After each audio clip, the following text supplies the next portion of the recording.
I'm Lee Spencer with the RacinBoys, and I found Spencer Gallagher hanging out at the Brad Keselowski announcement, which isn't a bad thing, but, it's great to see you, and I just kind of want to get a idea what your job this year is going to entail now that you're semi-retired from the driver's seat. I like to think of my role at GMS as being chiefly a helper to our president, Mr. Mike Beam.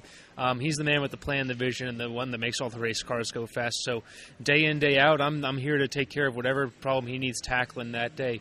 In addition, we recently announced our driver development program. I like to see myself as something of a liaison to our drivers coming into GMS to help them integrate with our culture and to really give them their first start in what's their first rung in real professional racing.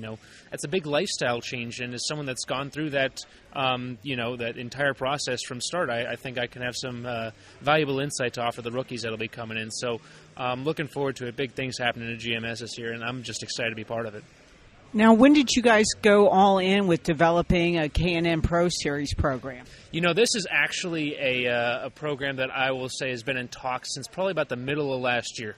We approached JRM, we approached Chevrolet, just took our time getting everything together. But this is an idea we've had for a while. If you sit and think about it, having a vertical pipeline where you can take talent from the lowest levels of that K&N and late model level and groom them and bring them all the way up through each individual ranks inside of one house, one development program. That really is the best way to develop talent, because there's a continuous line of succession of, go from your trucks in a GMS program to Xfinity in a JRM or GMS car, and one day perhaps even into a Hendrick Cup car.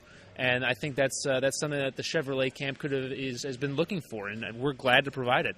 So that's a big deal to us, but we've been working on it for a little bit.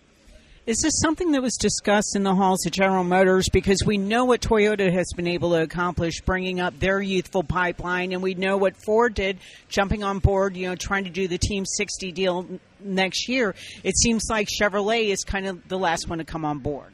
Hey, we let the other two work the kinks out of the process first before we got here to perfect it. But, it's obviously integral anytime you want to have success in motorsports to be able to recruit driving talent from a young age. And I take the opposite tact. I think Chevrolet's approach in the past years has been what many others take is, I'll let you spend the money on developing my talent, and I'll call them once they're actually good and make a ride. You're starting to sound like Rick Hendrick. Yeah.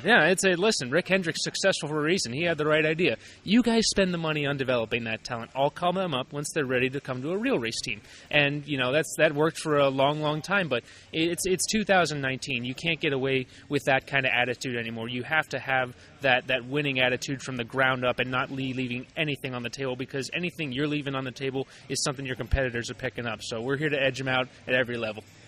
And as far as your plans for the rest of the season, I know you're a Las Vegas resident, but what's going to be the balance of your time between Las Vegas and North Carolina? I may get to see just a little more of the desert this year, perhaps, but, my life, my work, my love, GMS is out here in North Carolina, and that's where you're going to be finding me 9 to 5.